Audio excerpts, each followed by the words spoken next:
nella sezione Orizzonti Extra September 5.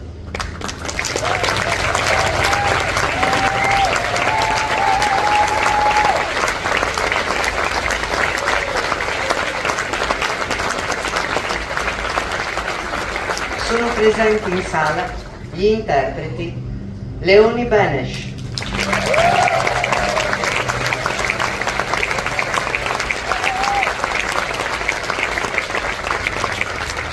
Chaplin,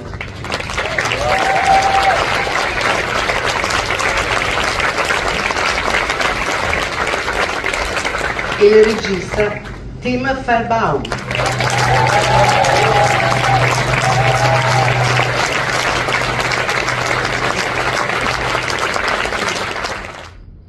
Hey, it's Peter Sarsgaard. Just a quick message to say thank you to the Venice Film Festival, specifically Julia, for highlighting this important film. I think a film that's important to think about and talk about at this moment.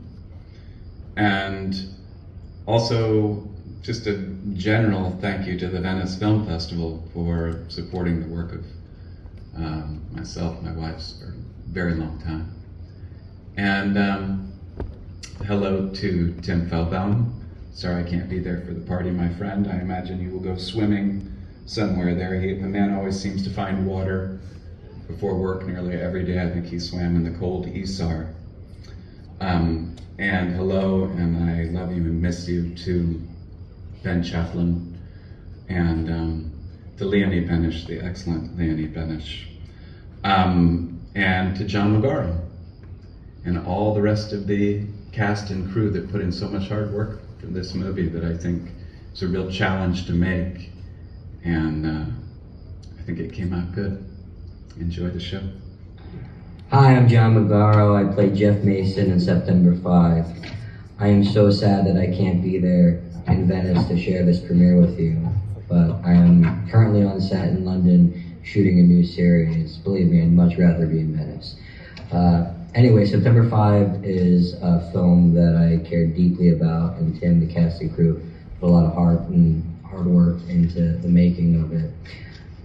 We're very excited to share with an audience, and we hope that you enjoy it. If you do, please spread the word. Indie film needs every voice championing it out there. So please tell your friends and your family and your neighbors to go see it when it comes out. Enjoy. Ben Chaplin.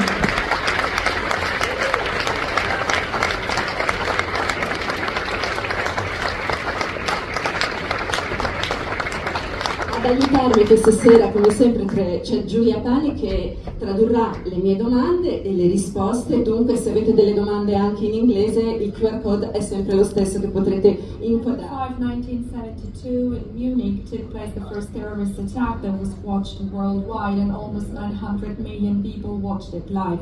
And the ABC television crew was the first to report it in real time, although at the time they were not really prepared. And so, how do you think the media narrative of these events has changed through time?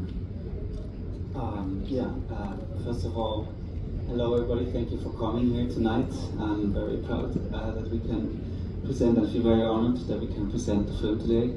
And I thank the festival for the invitation. It was a great experience so far. Thank you very much for coming. Now to your question, well, I think that's very obvious how the world has changed. The media landscape is constantly changing. Now everybody has a camera in the pocket. Events can be streamed live at any time. And for us it was important also to give today's audience a feeling for the technology. Back then that was an important thing that we wanted to show on screen. But I think while the technology has changed, the bigger technical questions that this TV crew faces when reporting on a situation like this probably still stay the same. And the very interesting thing about the specific case in Munich obviously is that it was not a troupe of experienced journalists or people that were trained to report on something like this, but it was a bunch of sports TV guys basically that suddenly had to make the switch from sports to news. And this is something that interested us on how to see it like. So in a way they had a innocent view on all these dilemmata they would face. Words, of course, refer to her country, to Germany, but they could also apply to any of us. And Marianne is a very interesting character, and she becomes really important for the crew. And so, what was it like to play her?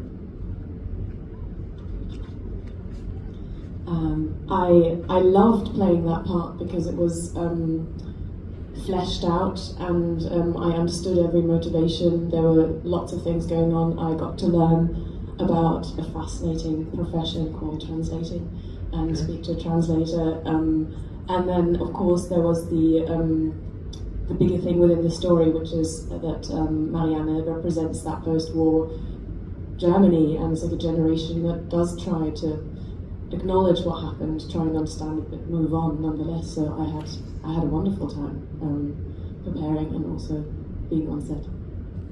How did you work with Moritz on this film, and especially, for instance, did you meet any witnesses? Did you use their memories, and also how did you use the archive material, which is of course a lot? How did you incorporate that in the film?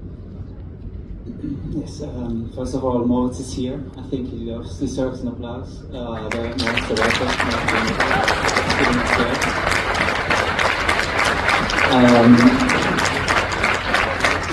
second of all, We love the street. yes, I agree. Now, like I before this movie, I did 2 movies in the science fiction area.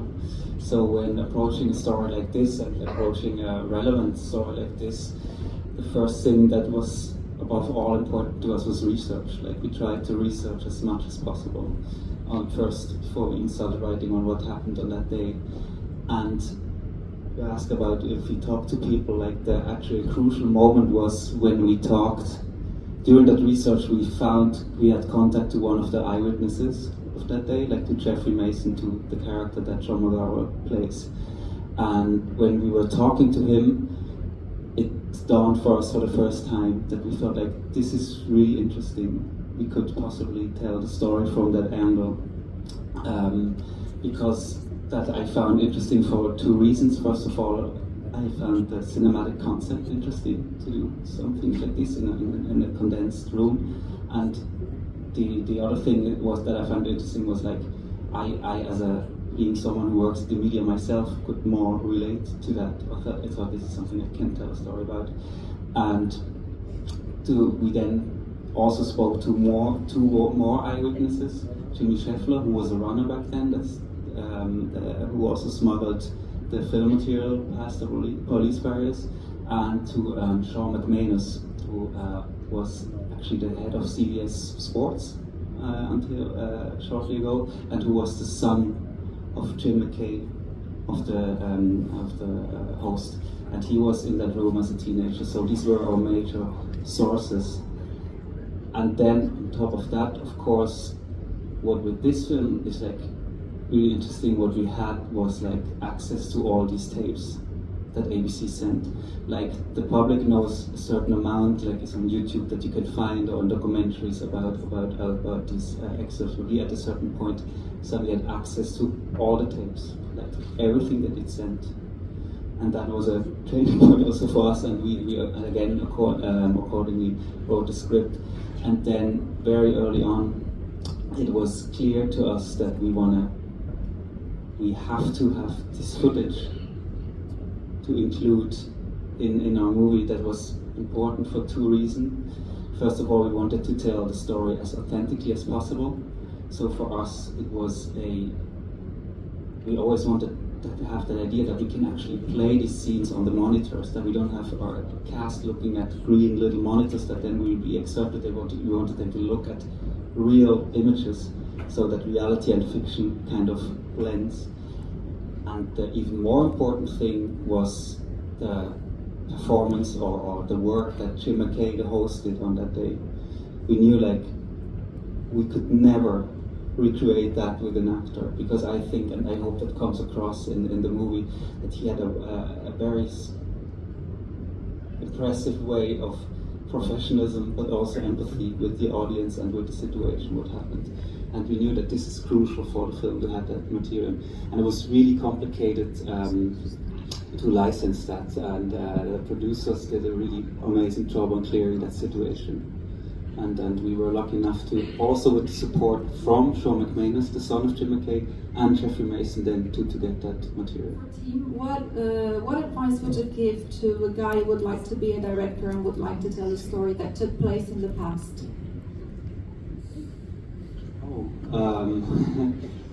Yeah, I think what I said at the beginning, like the first thing, if you do a story in the past, especially with a subject like this, you have to approach it with the highest respect as possible, and first do your research before you start to write something. I think that's the best advice I can give from this. What was the first time that you hear about this, and what made you make a movie, made you want to make a movie about this event? Well, I can clearly answer that. I was in the year 1999, I was seeing a documentary called One Day in September by Kevin MacDonald, who actually has a movie here, John and Jacob. Lo volevo vedere oggi. Yes. This was the first time that I learned about this and about what happened. And this documentary has really blew me away. I don't know if you haven't seen it and you were interested in what happened there, you should see that documentary. To me also it was a turning point in how I perceived documentaries, because documentaries before were something boring that you would see at school, and then I saw this movie and it has never left me since. But then the main motivation to tell it from that angle, that was the first conversation with Jeffrey Mason that I told you about. So, when did you start shooting the film? This was one question. And a question was about, I am writing a question actually with a QR code, and you are reading and translating my question through WhatsApp. And so this says a lot. This tells a lot about technology. And so I would like to know if in the film there is also sort of thought or reflection about the role of technology, of the digital world, and do you think that this is sort of impoverishment? It's something negative or not? Well, I certainly can't judge if it's negative or not, but I can clearly say that this was something that we were paying very much attention to, and it was very important to us that the technology from that back then, whatever we see there, is accurate. So again, a lot of research and we had a lot of photos, we had even the original plans, and actually the production designer is also here, Julian R. And he and his team did a tremendous job on finding all these devices. I even think at a certain point, Julian said to me that basically everything that still exists in Europe from that time is now here in our studio, and I think prop master Marco is also here. I don't know, but they were like they went to cellars of TV studios to find these old devices. They went to. You would be surprised how many passionate collectors are of these things, and they were all bringing all this to the studio. And to us, it was especially important that most of these devices actually would also work, because I wanted the cast to be possibly interact with them. For example, Ben had to learn how to thread in film. Yes. Can you still do it? No, but because the way we wanted to shoot it also, Markus Forderer, the DP, is also here, and we had very early on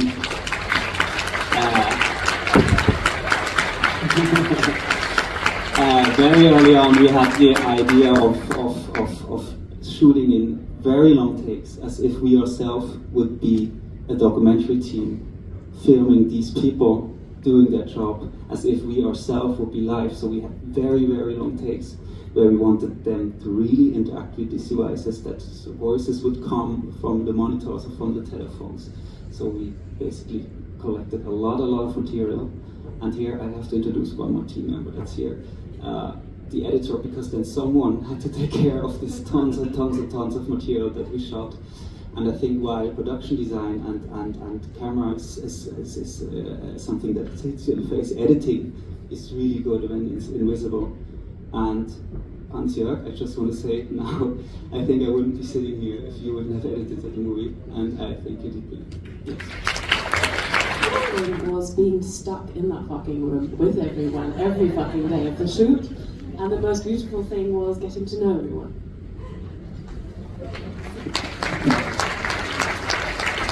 I have to add to this because we wanted give this really authentic feeling. We also really wanted it to be hot. So it was tricky that they really sweat and everything, so it was not really good conditions. Like today here, wasn't it? It was like hot, quite a long day again, wasn't it? It was really the same. I really can't think of anything. I always say, "Oh, what's the funniest thing that happened?" I never remember anything. It was really difficult. It was really difficult doing it in one location. You know, it's more than one location, but one location films, or when it's mostly in one location, they're a particular difficult animal. You know, you go a bit mad. You know, you do. It's like you start losing what day it is and what time it is, and of course all those things in this film help it be more realistic in a way, because that's what it's like for them. They're in the dark. They don't get daylight. They're on shift work, so those things feel a bit. That's great, you know, use it, but it actually feels pretty horrible for hours on end, for weeks on end. And beautiful. It was just, for me, it was the beer in Munich and the cast. It was such a lovely, and you know, that was, you know, Tim has to put that cast together, and it was just a lovely cast of real actors, and that's always a really fun thing. Yeah, the camaraderie, which I guess again probably always helps the film. Hey, this is Eric from IONCINEMA.com. If you want to support us, subscribe below. For more reviews, interviews, film festival coverage from Sundance, Cannes, Toronto, you want to check out these guys on this side.